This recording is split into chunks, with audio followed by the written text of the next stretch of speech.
Hey everyone, and welcome to the summary of Horizon 4's Update 30 livestream. Now we have a lot to talk about, including what you're seeing on the screen right now, but let's go ahead and run through real quick this series playlist rewards. So starting with our overall rewards, we get a Horizon Backstage Pass for 50% and the Fiat Dino at 80%. Then moving right into summer, 50% gets us another chance at the Lexus RCF, and 80% the Ferrari LaFerrari. We also get our first of 6 new cars for this update, which is the Fiat X19 in the summer season event. Moving into autumn, another chance at the 777 FD Corvette at 50%, and Ken Block's racing suit at 80%. You'll notice a lot of Hoonigan themed things for this festival playlist. Speaking of, our next new car is the Hoonigan Bronco, again coming from another season event in autumn. Now let's move into winter here. We get the VW Notchback at 50%, and at 80% the Toyota GT86. And then of course, Horizon 4's worst kept secret the past week, we're getting the Koenigsegg Jesko. Again, from a season event, this is a very exciting car, and you will probably see it at the top of Speed Trap leaderboards coming up here.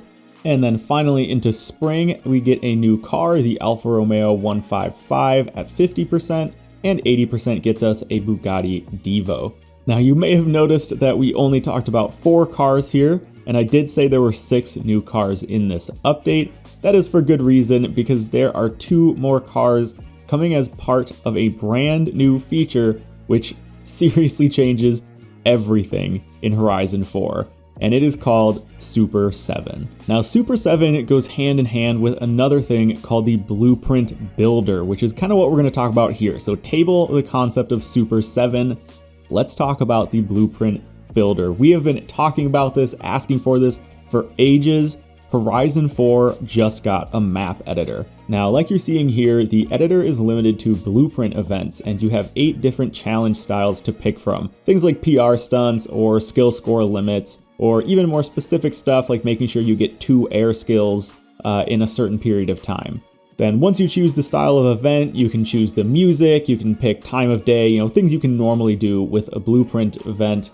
And then you get to go into the world and build your custom challenge. This is where things are going to start to get pretty wild. Obviously, as you can see, there is a pretty fully fleshed out map editor. You've got jumps, ramps, prop pieces. You can add dinosaurs if you want. Now you will notice there is a budget in the top right, and it doesn't look like it's that big of a budget. That arch, for example, cost 4%. I noticed that the Ferris wheel cost 8%. So, you're not going to see insanely elaborate things here, but they did mention that if you reuse more of the same prop, it costs less. So if you'll notice, that dinosaur actually, I think, costs 16 budget. If you reuse it, it barely even costs 1%. There's definitely a lot of value here in making sure you're efficient with your use of that budget. I think people, once they start to learn how to work with the budget, are going to be able to really max out the system. The other really big thing to mention here is that whatever car you choose, including livery and tune, can be locked to be the only possible car you can use for that challenge. Which means for certain events, it really will all come down to driver skill and not what car or what tune you have. That is a huge feature, and you can also set some cool custom liveries. Your character's avatar will also show up as well, so you can get themed custom outfits depending on which challenge you do.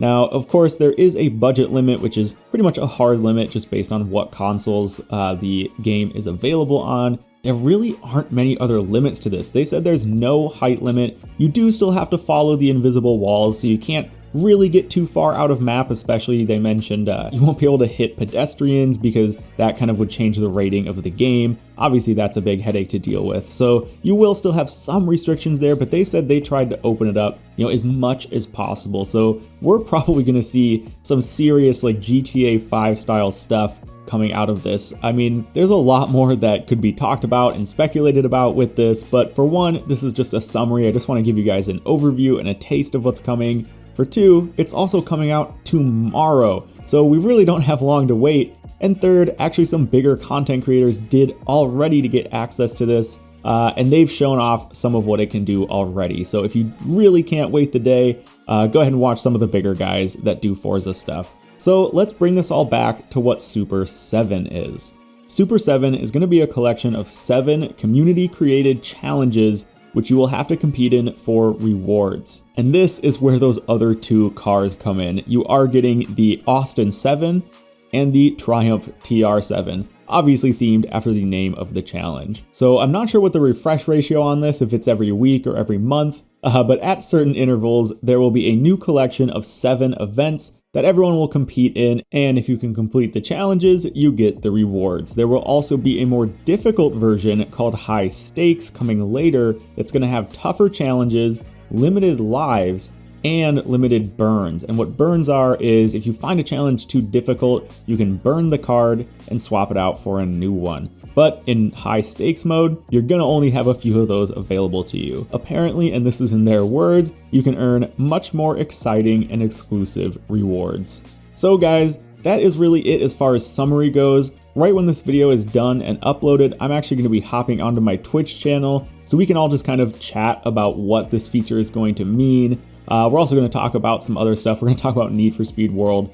But again, this is just a summary. I just want to give you guys a taste of what is coming again tomorrow, and that is about everything. So thank you for watching. I hope you enjoyed this new update. This is crazy. I can't wait to see what's going to come out of this, and I will see you guys in the next one.